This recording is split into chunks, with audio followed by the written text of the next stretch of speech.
E no quadro Entenda Direito desta quarta-feira, nós vamos falar sobre um dos principais assuntos da economia deste começo de governo Jair Bolsonaro, a reforma da Previdência, que não é um assunto novo não, é um assunto que já vem de muito tempo, voltou à pauta principalmente com o ex-presidente Michel Temer e o ministro da Economia Paulo Guedes está querendo trazer esse assunto de volta e afirmou que é a pauta principal do governo. Mas nós vamos conversar hoje para você de casa entender um pouco o que está se pretendendo mudar e se realmente isso é necessário ser feito para que a Previdência não quebre, como estão falando por aí. Para isso nós estamos recebendo o advogado Dr. Mailon Furtado Passos, que gentilmente atende o nosso convite mais uma vez.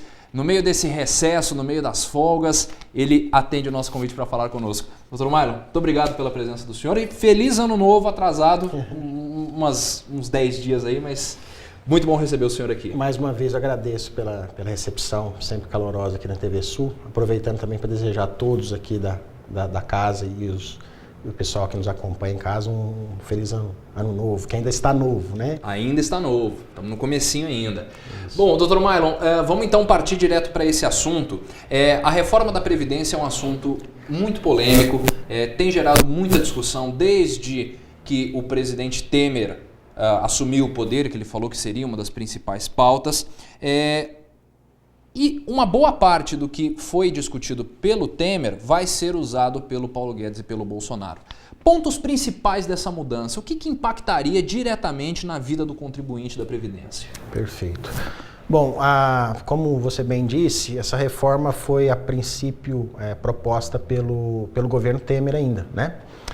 E naquela época teve muita movimentação social porque ela mexia com direitos e garantias que já estavam há muito tempo aí no âmbito jurídico dos servidores, né, dos contribuintes, melhor dizendo, da Previdência.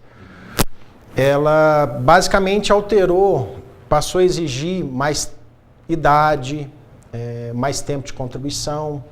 Então ela de certa forma trouxe mais condições para que a pessoa pudesse aposentar. Ela passou a ter mais exigências para que a pessoa aposente. E com isso trouxe discussões, né, no âmbito político, econômico, porque naquela época estava com muita pressa em ser aprovado, né? Não se levou uma discussão mais ampla com toda a sociedade. Então isso aí, tanto que o governo achou melhor naquele momento deixar essa pauta para o futuro, né? Como foi feito. Não foi votada, ela simplesmente tinha passado por algumas comissões no Congresso e não foi votada. Então ela agora está aí um novo governo e, pelo que a gente vê nas notícias, eles vão usar a base dessa proposta para acrescentar algumas alterações que eles consideram importantes. Uhum. Sobre essa questão pontual sobre a idade mínima, que tem também... não existe hoje no Brasil uma idade mínima, né, para se aposentar, né? Se a pessoa contribui desde pequenininho, aposenta determinada idade, né? O presidente Bolsonaro falou em 62 para homem, 57 para mulher, outras propostas falam em 65 para homem, 60 para mulher. A idade mínima, ela já impacta, por exemplo, na pessoa que está contribuindo hoje, vai ser para o futuro. Existe o senhor falou essa questão da retirada dos direitos e das garantias. Quem está contribuindo hoje já vai ser afetado pela reforma se ela passar? Ótima questão. Temos duas situações. A primeira, a gente sempre comenta e a gente fala do direito adquirido. Quem já tem direito adquirido de se aposentar ou receber qualquer tipo de benefício não pode ser penalizado por qualquer alteração que venha a ocorrer na legislação ou na Constituição Federal. Então, para esse tipo de contribuinte, não vai ter qualquer alteração, qualquer consequências na alteração da legislação da Constituição. Para as outras pessoas que não têm direito adquirido, a gente chama de expectativa de direito. Ela vai só ter direito adquirido em momento futuro e antes de chegar a esse direito adquirido, houve uma alteração legislativa, né, que impede ela de aposentar como a regra anterior. Para esse tipo de situação, no direito previdenciário, sempre existiu, e nesse caso também vai existir, regras de transição que a gente chama. Regras de transição são meios que o governo coloca na proposta para não impactar quem estava prestes a conseguir aposentar ou receber qualquer tipo de benefício. Então vamos imaginar a pessoa que estava aí faltando 1 ou 2 meses para conseguir se aposentar. Ela não pode ser penalizada porque ficou faltando 1 ou 2 meses. Então o governo historicamente já fez isso e vai fazer nesse caso também, vai adotar a regra de transição. Então essa pessoa vai ter que cumprir o que faltava, mais um pedágiozinho. É isso aí que a gente não sabe ainda, porque nós temos que aguardar a proposta do governo. Mas historicamente sempre exigiu 40% do tempo que faltava. Então, por exemplo, se para esse exemplo que a gente está usando, de faltar 1 ou 2 meses, ela tinha que cumprir esse 1 e 2 meses, mais 40% desse tempo que faltava. Uhum. A gente estava conversando antes, nós conversamos longamente antes de nós entrarmos no ar, o senhor falou sobre a expectativa do mercado em relação à reforma da Previdência. Toda vez que se dá uma notícia falando a reforma da Previdência vem aí, o mercado se agita, a bolsa sobe, dólar cai e existe uma expectativa também em relação à previdência privada, porque isso também pode acabar beneficiando as instituições privadas para que elas atraiam quem acha que não vai ter muita vantagem em ficar na previdência pública.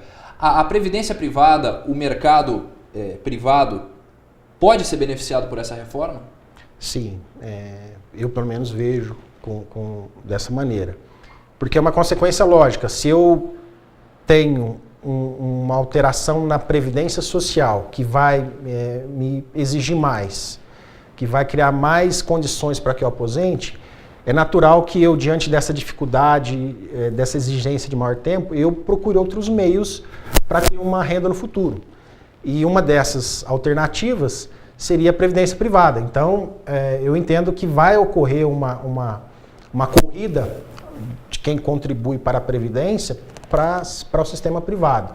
Porque ele vai ter uma opção a mais, além da previdência social, para ter uma renda no futuro, né? Na época aí que vai exigir mais renda, porque com a idade chegando, aumenta-se as despesas com medicamento, tratamento médico.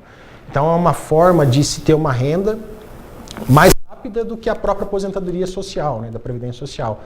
Então eu vejo que vai ocorrer uma corrida dos segurados da Previdência, buscando a Previdência privada como uma forma de incrementar a renda no futuro, né? Uhum.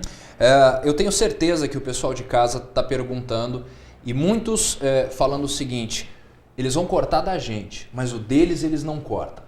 E aí já vem um monte de questão de aposentadoria dos magistrados, dos próprios deputados, do serviço público e tudo mais.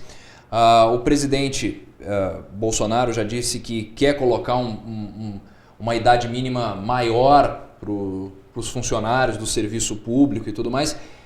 Também não tem como, né, no serviço público fazer um corte, né?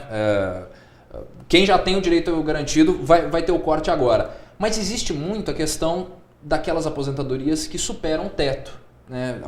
Determinados cargos que quando se aposentam ganham 100, 120, 150 mil reais. Existe alguma solução para esse problema também? Isso aí a gente vai voltar naquela questão que a gente conversou anteriormente. Direito adquirido não pode ser alterado. Mas para o futuro pode? Para o futuro sim. Para o futuro e já foram tomadas algumas medidas anteriormente pelo governo, emendas constitucionais, no sentido de equilibrar um pouco isso daí. Então, para o futuro, eu creio que vai ter muita alteração também nesse sentido. As questões aí de algumas entidades de classe envolvem outras questões políticas que a gente não sabe como que vai ficar. Uhum. Né? São entidades fortes aí, de peso muito grande na sociedade. Mas qualquer alteração que tiver agora e atingir esse grupo de pessoas, de servidores, vai sim refletir no futuro, né? E essa eu creio que é a intenção do governo, pelo que a gente tem ouvido os membros, né, do governo comentarem em jornal. Então, doutor Myron, vamos deixar bem claro para o pessoal de casa para não restar dúvida. Se hoje for feita uma reforma da Previdência, vamos supor que o Rodrigo Maia seja reeleito na Câmara, isso passe pela Câmara, passe pelo Senado depois e chegue à sanção do presidente Bolsonaro. Quem está aposentando hoje com o valor que está recebendo, se é alto, se é baixo, não interessa, vai ser atingido? De maneira alguma. Pode ficar tranquilo que não vai alterar em nada o direito adquirido. Mais uma vez, foi um termo bem usado aqui nessa nossa entrevista. De maneira alguma pode prejudicar o direito adquirido. Então, quem está aposentado ou quem está com o direito de se aposentar, mas não se aposentou, é importante deixar claro que eu não preciso estar aposentado para ter direito adquirido. Eu posso ter o direito a aposentar, não exercê-lo, mas uma alteração no futuro, eu posso me aposentar com as regras anteriores, desde que seja mais favorável para mim. Então pode ficar tranquilo que não vai ter nenhum prejuízo. E também tranquilizando quem ainda não tem direito adquirido. Historicamente, o governo sempre respeitou a expectativa de direito. Então a gente aguarda que seja também feita uma regra de transição que possa ser satisfatória também para os segurados, não só para o governo.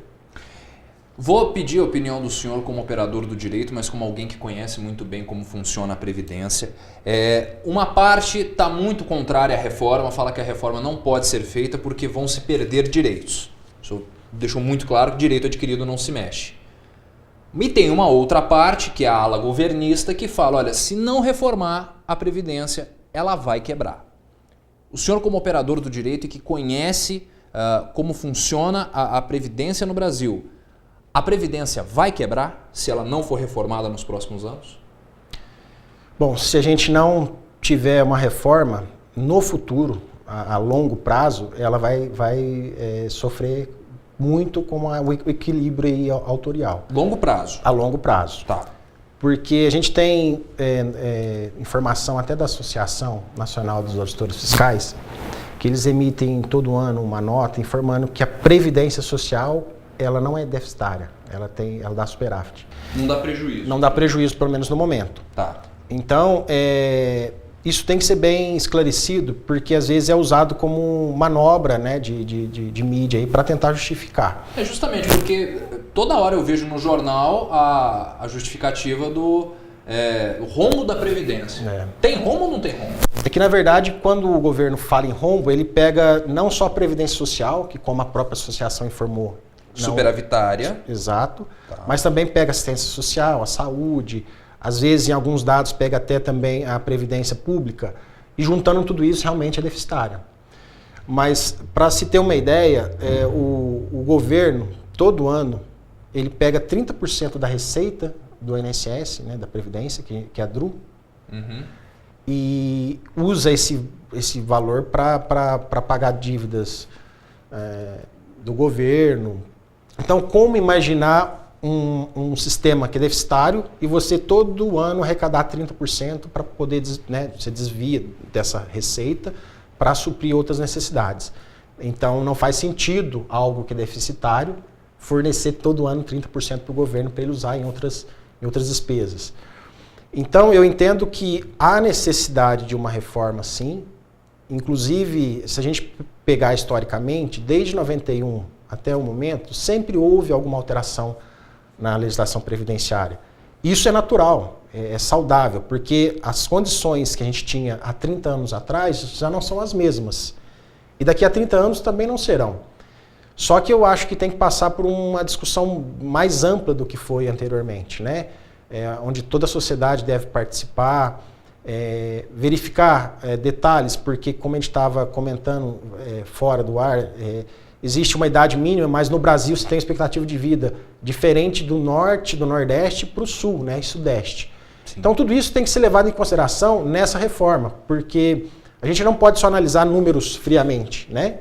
Questão numérica, mas também questão social, a questão que muitas cidades aí vivem e dependem muito dessa renda que vem do INSS, né?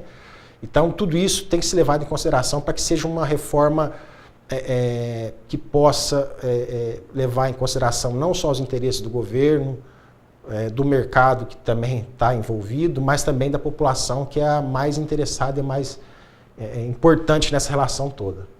E é esse o papel que a gente está querendo fazer. Eu convidei justamente o Dr. Mailon, até antes da gente, quando a gente estava marcando a entrevista, o senhor até falou assim para mim, mas não temos propostas ainda coesas do novo governo e tudo mais, mas eu usei até como desculpa para a gente marcar, para deixar claro que você desde já pode ir se inteirando sobre o assunto. A gente faz esse papel, a gente está começando o assunto para você e que você também participe dessa discussão, porque não se constrói uma democracia, uma mudança no governo, como está se desenhando uma grande mudança no governo, sem a participação do povo. Então é importante que assuntos que peguem diretamente na tua pele sejam discutidos por você, para você entender sobre isso. Então a reforma da Previdência está na mesa, está colocada, e aí à medida que a gente for vendo o projeto final, que deve sair agora nesse ínterim aí de mudança, de congresso e tudo mais, a gente com certeza vai voltar a discutir sobre esse assunto. Dr. Mailon, quero agradecer mais uma vez a presença do senhor aqui na TV Sul para a gente falar sobre reforma previdenciária, um assunto espinhoso, mas que é muito importante que a gente saiba.